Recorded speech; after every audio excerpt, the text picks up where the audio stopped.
Welcome to another edition of 100% Canucks. John Shannon, soon to be joined by Landon Ferraro, and Braeden Cootes, who was the Canucks' first-round pick, 15th overall, in last year's draft in Los Angeles. Perhaps Mr. Cootes will have some advice for the draftees and maybe even have a little scouting report on what he sees with some of the guys that could potentially become teammates on the Canucks. That's Landon Ferraro, John Shannon, and Braeden Cootes on this edition of 100% Canucks. With the NHL app, you can listen to every NHL game right from your phone. And with home and away broadcast feeds, you choose your way to listen. And he scores! Whether you're at work, at the gym, or stuck in traffic, the NHL app puts you right in the action all season long. Every team, every game, everywhere you go. Download the NHL app and never miss a moment. Welcome back to 100% Canucks. Landon and John, joined by Braeden Cootes. We're 10 days from the draft this year, Braeden. 10 days from the draft last year. Can you remember what you were thinking and how nervous you were? Probably a lot different than what I'm thinking right now. I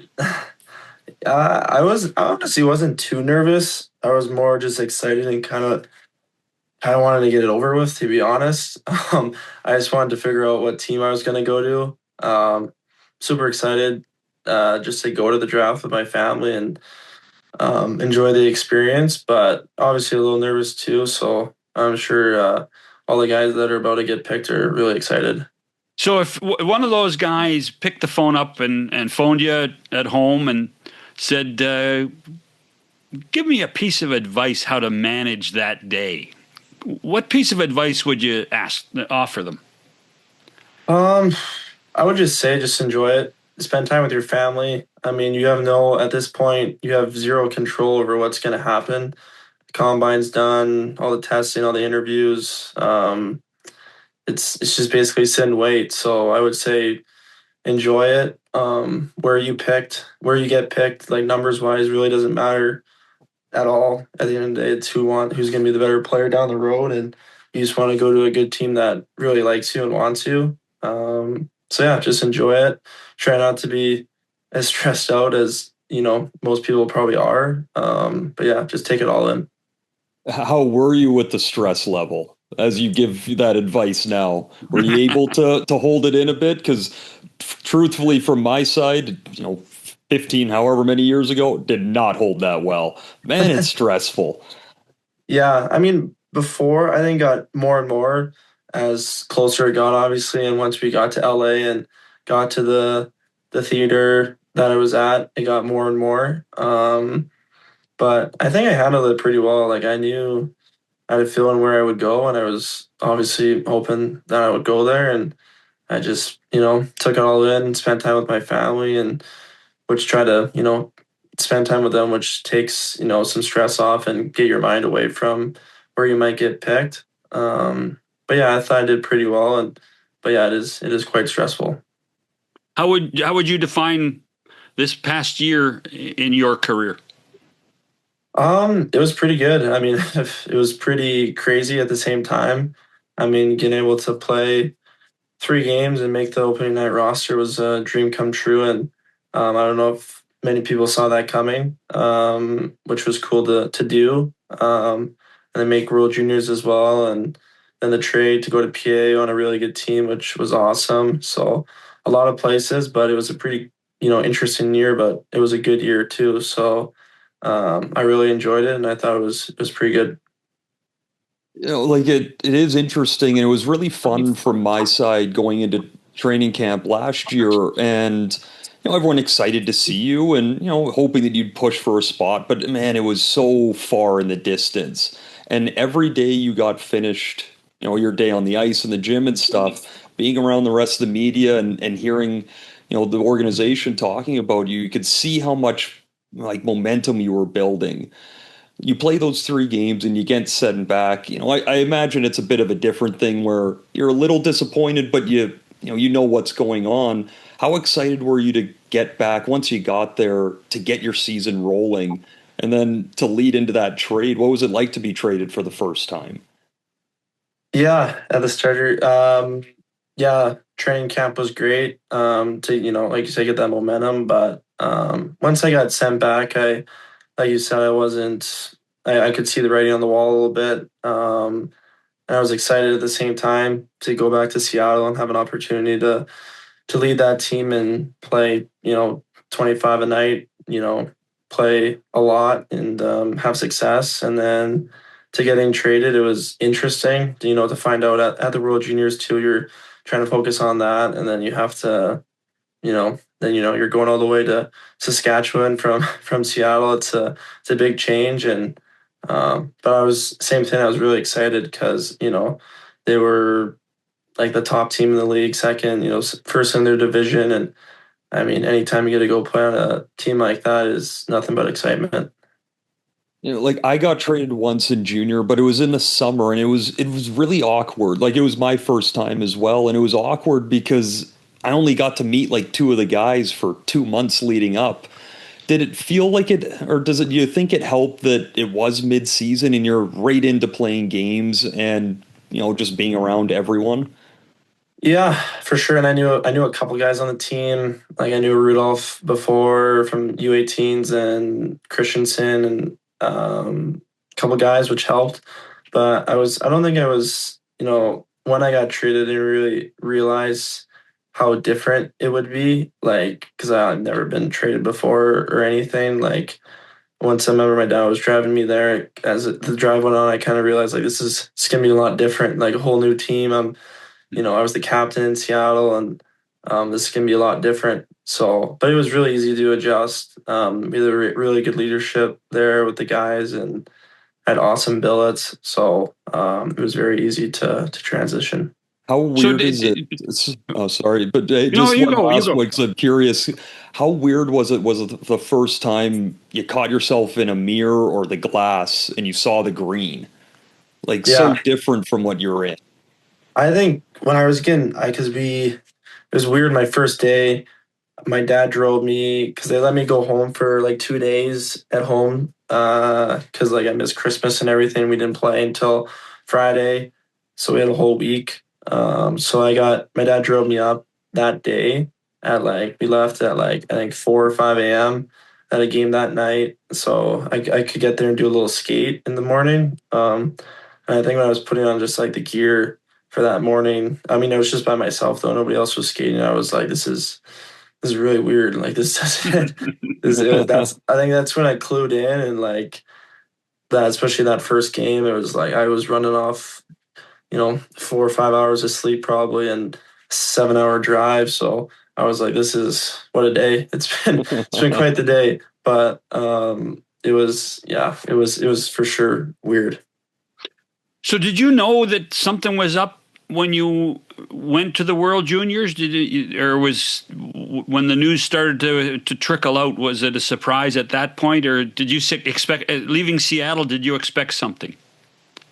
I expected something, yeah. Like just where we were at, and you know, I didn't know if I was going to be going back to junior next year, and we weren't in the best spot at the time, and I I was open for sure to go anywhere to a good team, and have that chance to win.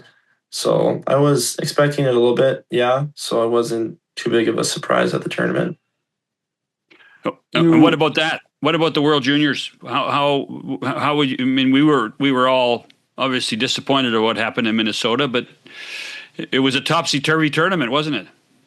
Yeah, it was for sure a really cool experience. We had a good team. Unfortunately, obviously didn't get the full result we wanted, but getting just making the team. We had a really, I mean, that was a heavy forward roster, guys coming back from the NHL, and so to make that team as an 18-year-old, I was happy about that. But yeah, obviously wanted to go the other way, but that's how it goes sometimes. But it was really really good experience. Like you say, you get to PA and you go on that long run, and you lose in the finals. But what did you learn out of that, like about yourself and what playoff hockey's like? I mean, just how hard it is and how, like, I seen it from afar when I was 15 in Seattle. Like, I was on that run, but I mean, I didn't play in any of the playoff games, but I just saw how long it is, and it's more mental than, I mean, it's obviously physical, but it's a lot of it is mental. Just staying even kill because anything can happen in the series. Like, it could be down two, and then before you know it, it's tied 2-2. Um, so little things like that, but just I learned that. I mean, I really like playoff hockey. It's what I think I strive in, and yeah, it was a lot of fun. Watching the Memorial Cup, did you think your team could have participated in that tournament and competed well? For sure, yeah. I mean, I honestly didn't watch too much of it, but I mean, I think we could have. And your arch rival Everett, come on, Everett was there. Yeah, I know that's probably why I didn't watch very much of it. I was at that point. I was like, I don't really want to. Didn't really want to watch it, to be honest. I need a little break from watching hockey, so I wasn't watch the highlights and stuff. I mean, I honestly wanted them to win in the final, just to beat the OHL, but they were a really good team, and they had a good push there at the end. Like Daniel and Henrik Sedin get moved up to co-presidents, but for this past year and since you've been drafted, they've been working with you on the development side. I guess two of things. One would be, has it gotten normal to just talk hockey with those two yet? Like, does it seem uncomfortable, or can you really just kind of be in the moment and ask what you need to and take that direction? And then on top of that, what's been kind of the main focus for you guys this year working at your game? Yeah, I mean, at the start, it was for sure a little weird, but I think once the start of this year, like when I was in the NHL, like I got really comfortable with them doing stuff after every practice and talking to them, doing video. So it did get really normal. A lot of my teammates in PA, when they would come to a game, were a lot of Vancouver fans on that team, so they were pretty like really thought it was cool, but they were awesome. They were the best, and I'm really happy that they got that promotion. And to your other part of the question, I think just little things. I mean, could always get better at face-offs, getting pucks off the wall, being more deceptive. But it's like little things like that, and then just overall everything getting faster, stronger, seeing the ice, getting shots through better. Yeah. Are you bigger? I would say a little bit, yeah. About from the start of the year, probably about 5 pound, about like 190, which I think is pretty good. I mean, I think I could play at 190, 195 ish. I think it's a good size. It's more about just the strength and the speed, seeing the ice. I mean, tons of guys that aren't the biggest, but you got to be strong, and can't get pushed around out there, but you got to be fast and you got to be quick and you got to make plays. When I assume that you watch the finals and you see Carolina buzzing around like they are, and I mean, you're bigger than some of those guys for sure, but you see what they're able to accomplish with their engine and stuff like that. You've been watching guys like that for a while. Like, do you see that and think, I can do this? Like, I know I got that. For sure. I mean, like one guy I love watching, Stankoven.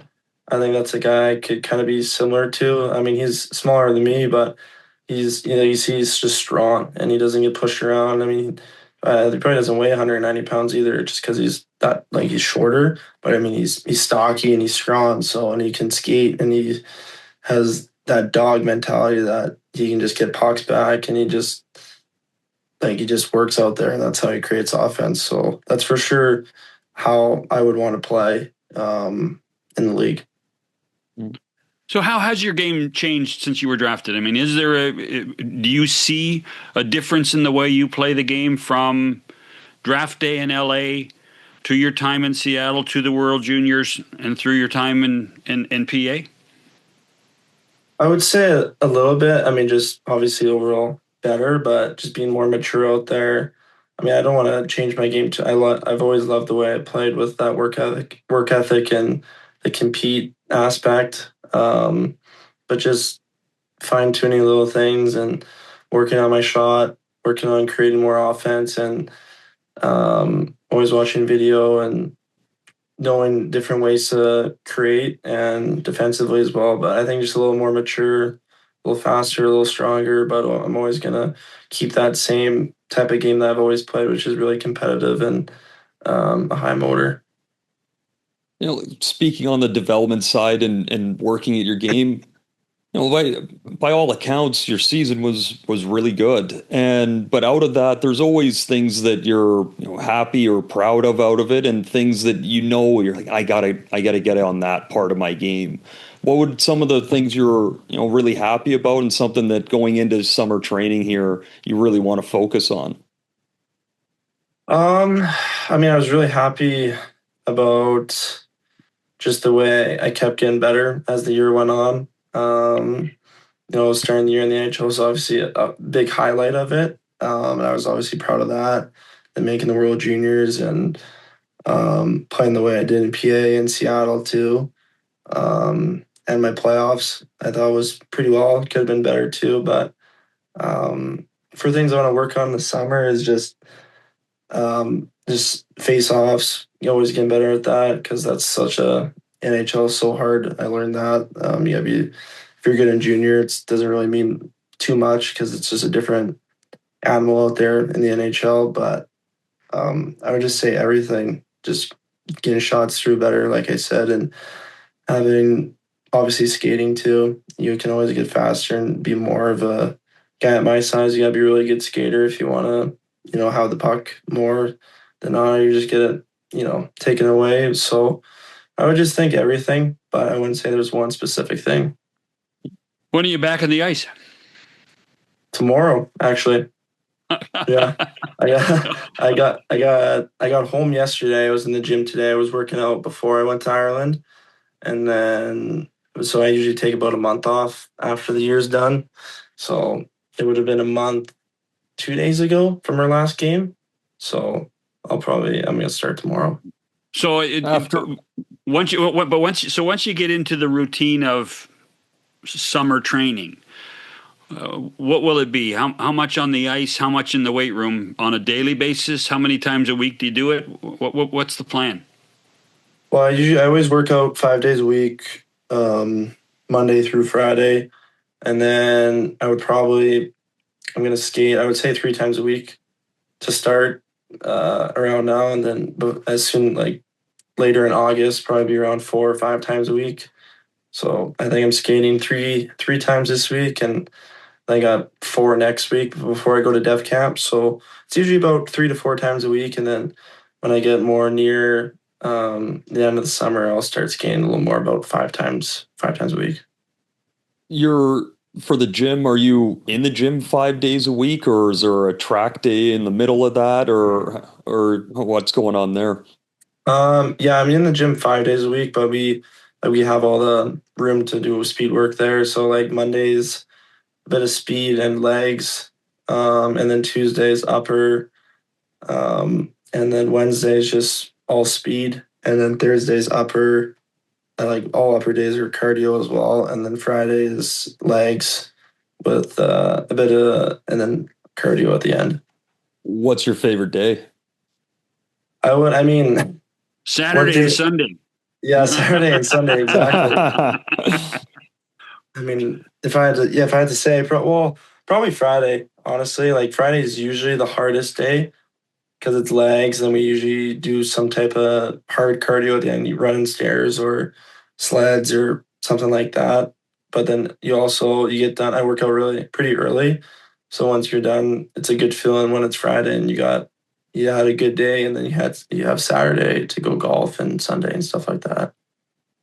Who other young guys in the Edmonton area that you're working with? Guys that we recognize? Guys there like Zellweger, Kirby Doc,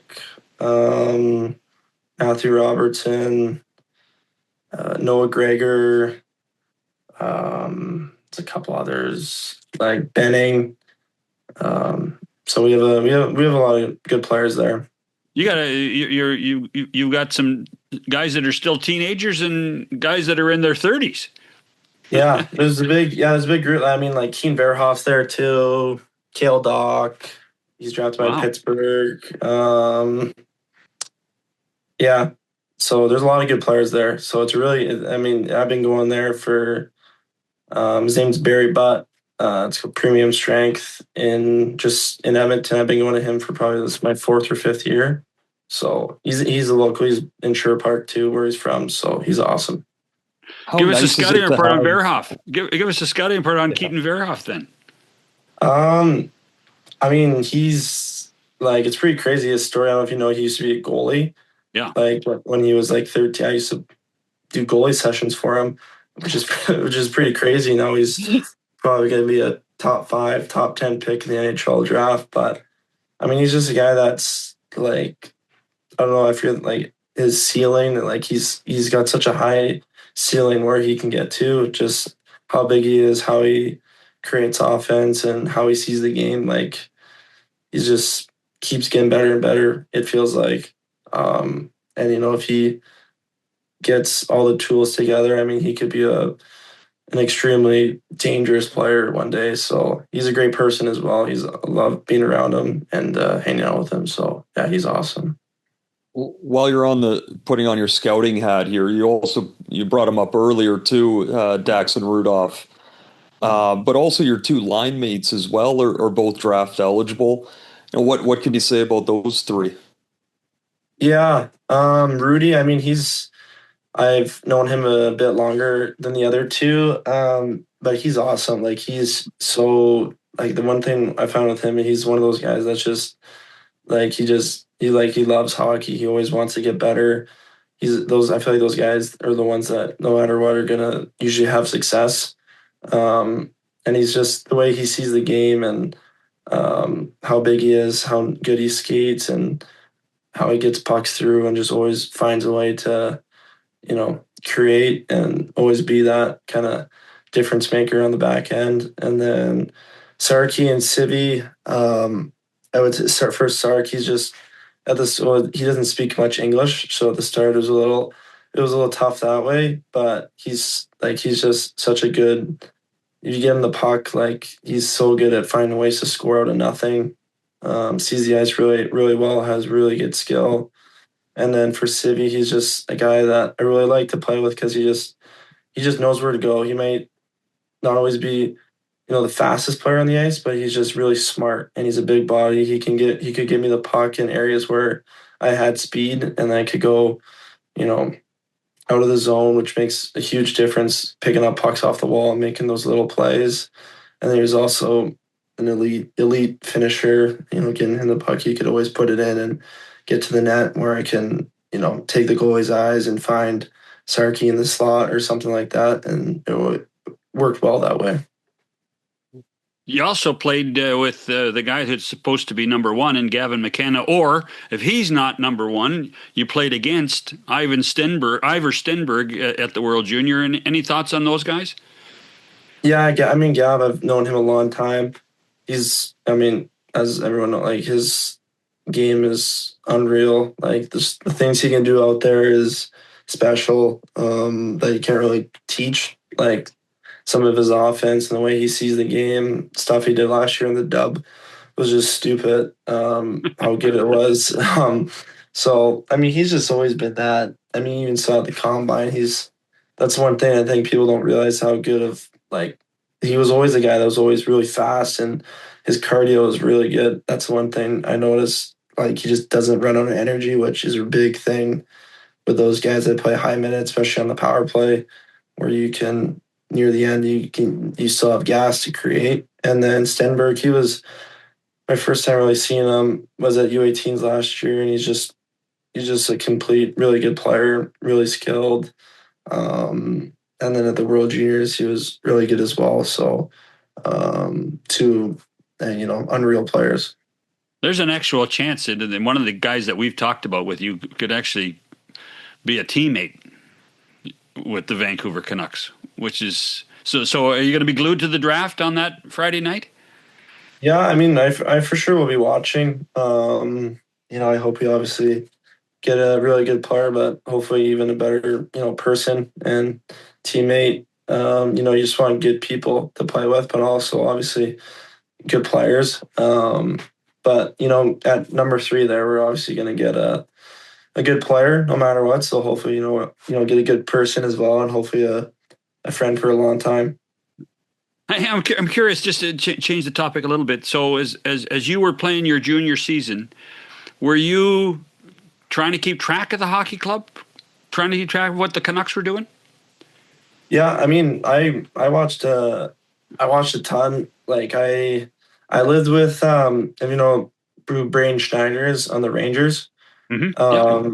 His parents. So we would like his dad was a hockey nerd. Like he loved to watch hockey. So we'd always, we'd obviously watch the Rangers, but we'd always want to watch the Oilers, the Canucks. So and even in Seattle, I'd watch a ton. But as the season went on, it was funny because it was like so there's like a whole new team out here. I don't all the guys I played with are gone. So it was funny that way. But yeah, no, I try, especially when we got the new guys like Boom and Rossi. So try to watch them. But I mean, it's always fun to watch. Like, see the games that they had success in. You're a couple weeks away from development camp now, and it'll be your second one. Is there a different thought going into it? Not that you need to go in there and be a rah-rah leader for everyone, but, is it something where you know that you want to put your best foot forward and kind of show the way a little bit? Yeah, for sure. I mean, that's my second one. And I was with the team a little bit last year. So that gives me, a bit of that extra confidence for sure. And I'm just really excited to get back to Vancouver. It's been a while, obviously, and it's always so fun getting to go there and you get treated so well and have the skates are awesome. So it'd be a really good week of development and getting to know the guys that we draft this upcoming draft, and to also see all the guys that I haven't seen in a long time. So it'll be really exciting to just get out there and have fun and also get a lot better. Do you remember your time last year on the grind? I do, or my actual time. Well, I would assume, yeah, actually, I the thought actual time. I thought you meant like my time, like how fun it was. Oh, no, well, that too. I'd imagine you didn't find it the most fun, but No, maybe you're someone else. I think it was like mid-40s, low 40s. Yeah, you're going to try and beat it this year or set the pace a little more? I mean, I would for sure want to beat it. I mean, everyone thought I beat the Sedins last year, but that's just not true. We just finished at the same time because I forget if it was Daniel or Henrik, but they started 10 minutes after me. So I did not beat them. That's for sure. But great picture came out of that, though. You guys coming up at the same time. I know a lot of people thought I did beat them, but I did not. But yeah, for sure, try to beat it. I know now. I remember last year I kind of started off hot, and I didn't realize how steep it gets because you can't. Everyone says, like, do you run it? And I'm like, you can't run it. It's impossible. You gotta. And at some point you're climbing, so that's how steep it is. I mean, it's just hopefully start at a better pace, and then I can keep that going and finish a little hotter. So hopefully I do better. That'll be the advice you'll give to those young 18-year-olds? Yeah, I mean, don't try to be a hero off the start because it'll humble you pretty quickly. And I would assume your goal at this is to be in the starting lineup for the second consecutive season for the Vancouver Canucks, Braeden? Yeah, for sure. That's my whole mindset and goal for this upcoming year. Yeah. So, you talk training, you talk, you're skating, all of it for the summer, but you got to have some fun in there too, right? And, I know you like golfing, like you're going to keep that moving. What else do you like to get up to during the summer and enjoy yourself a bit? Yeah, for sure. Golfing. This Ireland trip was awesome. Like our family hasn't really been on a family vacation in a long time just because of so much hockey, and so I haven't been on an actual big vacation in a long time because I haven't had any time. So it's good to mentally kind of recharge that way after a long year in the draft last year and all of that. So, but a lot of golfing. I got a membership here at the course, which is really nice. And then I like to go to my buddy's lake, every so often on a weekend to go. He's got a really nice spot to go surfing and just kind of unwind there a bit. So I would say a bit of, just golfing, going to the lake, and just spending time with family as much as I can before hopefully a long year. So would you think that this will be a much more, even though you're going to work out as much as we've talked about and you're going to be in the gym and do whatever you need to do, this will be a much more relaxed summer than last summer?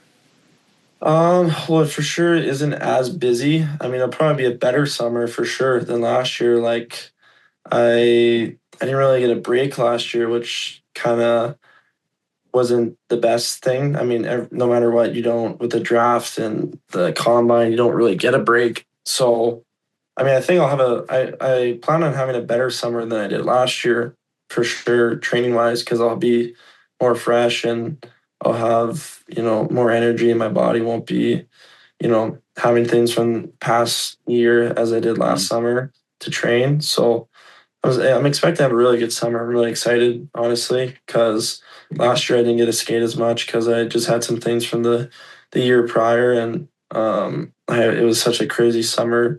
I didn't really get a break, so I'm excited to have a good summer here. And you ended up the season with not too many bumps and bruises? No, yeah, I was pretty good, honestly, considering how many games I played, but just minor things that everyone has. So yeah, I'm pretty good though. How's the golf game? It's decent. I mean, I played today. I usually shoot. My handicap's like a 7-ish. Oh. So I'm not the greatest. I don't shoot like 70s or anything like that, but I'm usually low 80s, and then I've shot like my best round's like a 78. You and me would have a pretty good match. We're right on top of each other on that. We might have to figure that out in Vancouver. Sounds good. Nice courses. Have you been able to play any while you were here last year? Or is too much going on, you couldn't think of that yet? No. I mean, I remember Garland was saying we'd try to get out, but never got the opportunity to. And then, I mean, hopefully, this year. I mean, I know they have that tournament at the start of the year, but I don't know if I'll be going to that. But yeah, I know I haven't been out, so I know there's some awesome courses that I would really like to see. That's great. Both of you will be giving me strokes. I'll take them. So, a lot of strokes. Braeden, thanks for this, man. Thank you. It was great talking to you guys. Yeah, appreciate it. Braeden Cootes, who was drafted 15th overall last summer at the draft. And he, like us, will now be waiting to see what happens in the 2026 draft for the Vancouver Canucks that occurs 10 days from now in Buffalo. Landon and I'll be back after this on 100% Canucks. NHL TV is now on DAZN. Hockey lives here. Here we go. Watch every game from every team. The best players in the world. And the coldest plays on ice. Watch up to 4 games at once for the ultimate NHL experience. Sign up now at DAZN. Well, it's amazing what a year takes to a young guy doing interviews. A lot better this year than last year. A little more comfortable behind the mic for sure. Yeah. It was good. It is amazing. But it's amazing when you think about it, right? Like, you expect all these guys to be like perfect at it. He was 18 years old last year, and all of a sudden you have microphones and podcasts and interviews all over the place. He's grown into it pretty good here, and it's fun to watch. He had a good year, and seeing him just kind of get moving on that side as well, you can see where the growth is. Well, and that's why I asked the question about the difference between the two summers, because draft summer has to be nuts. It just has to be nuts with when you think about when your season ends and then you have to prepare for the combine and then you prepare for the draft if you end up going to the draft. And then first development camp, like he'll be going to development camp as a veteran. Yeah. So, but like it's development camp for him. It was World Junior Camp. Right. Like Yeah.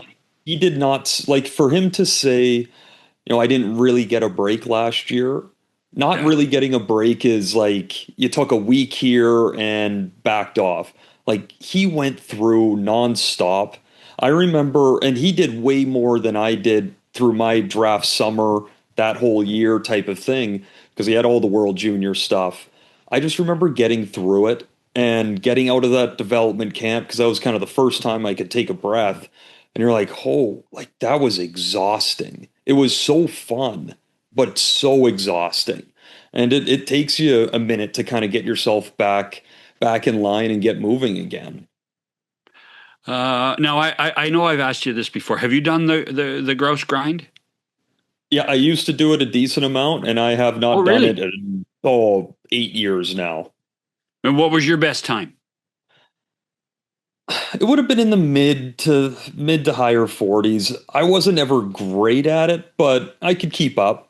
I just know that I got there to eventually, like I'd blown my knee out and done some other things. And I remember doing the grind the last time and I was about halfway up and I'm like, it shouldn't hurt like this. I don't remember it being as painful. That was it. I bike, run hills. That was good enough. I fully expect the co-presidents will go again. I don't think they can help themselves. I think they'll be there for sure. And they'll probably have already done it twice. Oh, sure. Yeah. Before the thing even opens up. Yeah. We haven't had a chance to talk about the Stanley Cup playoffs at all. I mean, we've been dealing more with the restructuring and what the Canucks have gone through. What do you make of what Carolina did? I mean, impressive. And it's funny, like sitting out of it now, a few days and thinking about it more. And of course, applying it to the Canucks, right? That's what everyone does in the NHL. Someone wins and you start looking at how do we try and copy that.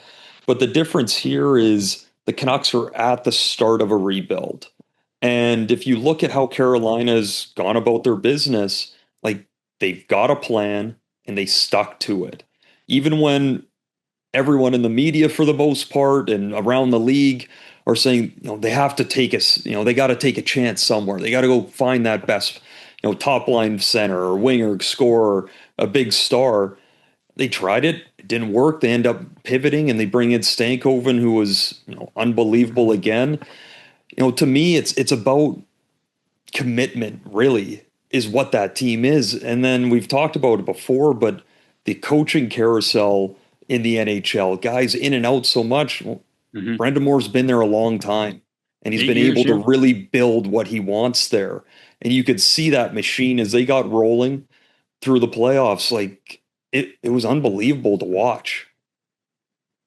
How difficult is it to play man-on-man in NHL hockey? Really hard. Like you have to be. Why? Because you have to be able to skate and you have to have hockey IQ because you're going to get picked somewhere in man-on-man. That's if you're the offensive team, you're trying to, beat one player or use your players to try and set picks, right? Because as soon as you beat one, you are either on a break by yourself or you have a 2-on-1 somewhere on the ice in the offensive zone. So playing D in that structure of man-on-man, not only do you have to be able to be agile and fast because you got to keep up with your guys, like you have to be smart about your positioning, not running around everywhere because eventually they're going to have to get back to the middle, right? So when you look at Carolina play, every goal that happens out of the D zone is a breakdown, right? Like it's one guy getting beat and the rest isn't there. But when you're on it and you're playing, like when that defensive team is on it and they're playing it hard and right, as an offensive player, you feel like you never touch the puck without someone's stick already there. You're just uncomfortable at all times. And when you watch Vegas, especially as the series started to pull away a little bit at the end there, like them making plays way faster, like rushing them a little bit, because it felt like, well, they're on us all the time. I got to rush it now. Like that's where it comes in. And when it's done right, it's fun to watch. Conditioning is such a factor for Brindamore's team, though, too, right? That's part of one of the pillars of what makes his team work. I would say it's the pillar, right? Like everything else is propped off of that one. You have to work and you have to skate, right? Whether it's in the D zone man on man or getting on the forecheck, like from first line to fourth line or whatever D might be carrying it in, you know a hit's coming. You know a puck is going to get pinned. Like they work for each other. They know that not one player on that team is going to do it themselves. Mm-hmm. Like they have to play as a team. They have to take the extra hit to set up the next play. They have to, you might be able to go in on a forecheck and poke it away and then you have a chance. You can't take that chance. You got to pin the guy, let your next player come and get it. Like they play for each other. So apply that to what the Canucks are going through. Manny's a former player. He played he played a certain style of game. He didn't play a style Rod played. But can you see conditioning and that teamwork being a factor for what the Canucks are going to have to create? I mean, I'm already starting to smile because thinking of Manny and will skating and that type of play be something he wants. Manny's still in as good of shape as when he played. Like the guy's an absolute workhorse, and he wants that out of his team as well. He wants to see guys that are going to be pushing like he did, right? Like to me, and when I think of Manny and how he coaches, like I feel like it's mostly about like respecting the game and giving everything you have to it like he did, because he feels that's the only way it can be done. And I do agree in a large way to that, because you have to commit. You have to make sacrifices.